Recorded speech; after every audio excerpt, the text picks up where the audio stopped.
Topic हमारा है types of work permit. तीसरा टॉपिक है वैलिडिटी ऑफ वर्क परमिट। तो दोस्तों आज हम इसी 3 टॉपिक के बारे में बात करेंगे इस वीडियो में पूरे विस्तार से। तो दोस्तों स्टार्ट करने से पहले अगर आपने अभी तक हमारे चैनल को सब्सक्राइब नहीं किया तो उसे आप सब्सक्राइब कर ले लाल वाले बटन को टिप कर, और बेल आइकन को ज़रूर दबाएँ हमेशा अपडेट पाते रहने के लिए। तो चलिए फिर शुरू करते हैं आज के हम पहले टॉपिक से। तो हमारा पहला जो टॉपिक है वो टॉपिक है वर्क परमिट। जैसा कि आप देख सकते हैं यहाँ पे मैं आपको डिफिनेशन इंग्लिश और हिंदी में दे दिया विस्तार से, आप यहाँ पे समझ सकते हैं देखकर। मैं आपको एक बार फिर से पढ़ के बताता हूँ कि वर्क परमिट होता क्या है। और work permit is a written record. Work permit जो है एक लिखित रिकॉर्ड है, इश्यूज बाय ऑथराइज पर्सन, यानी किसी ऑथराइज पर्सन के द्वारा इसे इशू किया जाता है। परमिटिंग अ स्पेसिफिक टास्क, किसी खास काम को, for a specified time form, मतलब किसी खास काम को किसी खास समय के लिए। अनडिफाइंड एरिया, मतलब अगर हम जान लें तो वर्क परमिट एक रिटन रिकॉर्ड है, मतलब लिखित रिकॉर्ड है। इसे ऑथराइज पर्सन के द्वारा इशू किया जाता है किसी खास काम को किसी खास समय तक के लिए।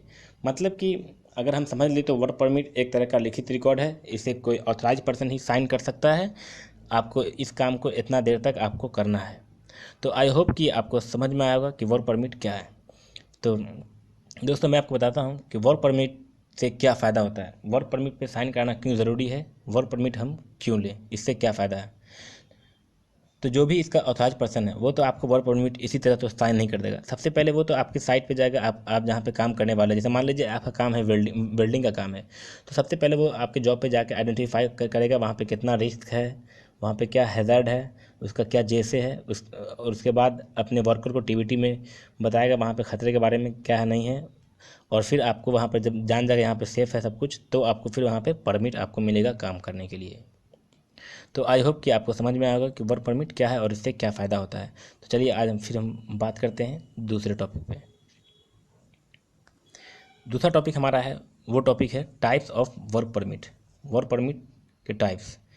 तो जैसा कि देख सकते हैं यहाँ पे मैंने 2 टाइप्स बताया आपको, और भी बहुत सारे और भी आप देखेंगे तो हर बुक में हर तरह का टाइप्स है, मगर यहाँ पे मैं आपको 2 टॉपिक में बता रहा हूँ, और वो भी सब कुछ इन्वॉल्व करके। जैसे मान लीजिए कि पहला टॉपिक हमारा है, ए में है हॉट वर्क, बी में है cold work. Hot work permit में आपको रेड आ गया, मतलब इसका कलर कोड है रेड, तो ये जनरल सब जगह रेड ही यूज़ होता है। तो इसका जो डिफिनेशन है वो डिफिनेशन है, any work which involve spark flame temperature is called hot work permit. यानी वैसा काम जिसमें जिसमें स्पार्क फ्लेम आग लगने की मतलब खतरा हो, उसे हम हॉट वर्क परमिट कहते हैं। Example welding, grinding, cutting, sand blasting. तो इसमें आपको ये हॉट वर्क में आगे टोटल इसमें आग लगने का खतरा है, तो इसे हम हॉट वर्क परमिट कहेंगे। तो जब भी ये काम करेंगे तो वहाँ पे आपको हॉट वर्क परमिट की ज़रूरत पड़ेगी। दूसरा है आपको कोल्ड वर्क परमिट।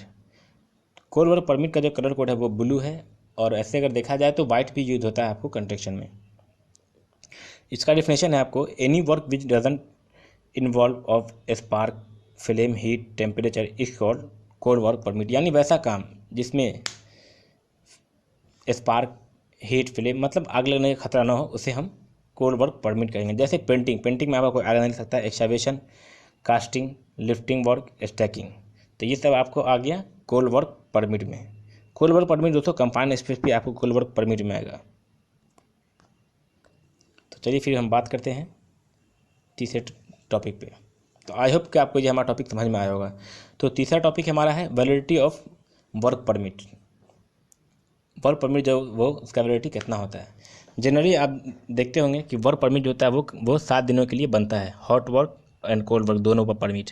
मगर जब आप डे बाय डे से आपको इशू कराया जाता है 8 घंटे के लिए, मतलब कि 3 शिफ्ट में काम होता है। तो पहला शिफ्ट जो होता है वो 8 घंटे का आता है, तो 8-8 करके 3 शिफ्ट होता है 24 घंटे के लिए। 24 घंटे तक आप उसको काम कर सकते हैं।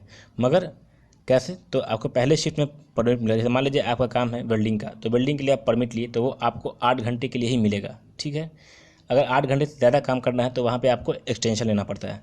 तो जैसा देख सकते हैं आपको यहाँ पे, hot work permit valid for 8 hours if there is no change happen in 8 hour. अगर 8 घंटे में कोई चेंजिंग नहीं हुआ वहाँ पे वर्क में, तो आपको वो वर्क आप 8 घंटे तक कर सकते हो। अगर कोई चेंजिंग है, अगर दूसरा काम है वहाँ पे, तो फिर आपको उसका परमिट लेना पड़ेगा, क्योंकि वहाँ पे तब आपको परमिट मिला सिर्फ वेल्डिंग का, बाकी चीज़ का तो नहीं मिला। तो आपको वहाँ पर जो भी चीज़ काम होगा तो वो आपको वहाँ पे परमिट लेना है, ठीक है। अब आप देख सकते हैं यहाँ पे cold work permit. Cold work permit तो ये भी आपको वैलिड होता है 8 घंटे के लिए। अगर आपका इसमें कोई चेंजिंग है तो आपको वो चेंजिंग करना होगा। अगर चेंजिंग नहीं है तो आपको वो 8 घंटे तक चलेगा। अगर 8 घंटे से आपको ज़्यादा काम करना है तो फिर आपको यहाँ पे एक्सटेंशन लेना पड़ता है। अब एक और परमिट है यहाँ पे देख सकते हैं, हाई रिस्क परमिट। इसका जो कलर कोडिंग होता है वो होता है आपको ऑरेंज, मगर ये आपको आता है कोल्ड वर्क में ही। तो आप देख सकते हैं ये आपको है valid only for single work, मतलब ये सिर्फ आपको वैलिड है सिंगल वर्क के लिए। New permit will be issue for next day, मतलब कि आपका जो परमिट है वो आपको एक दिन के लिए बनता है, ये ओनली फॉर 1 डे। तो आपको डे बाय डे से इशू कराया जाता है। जैसे मान लीजिए हाई रिस्क में, जैसे हम कहेंगे लिफ्टिंग का काम है, स्टैंकिंग का काम है, तो ये आपको हाई रिस्क में आता है, क्योंकि एक जगह से दूसरी जगह हम काम करते हैं, तो ये आपको हाई रिस्क में आएगा। आप जैसे एक परमिट लिए लिफ्टिंग का तो आप उससे सारा काम करा सकते हैं, तो यही है आपको है हाई रिस्क। तो आई होप कि आपको समझ में आएगा वैलिडिटी ऑफ वर्क परमिट। तो दोस्तों आज के टॉपिक में बस इतना ही है। तो आशा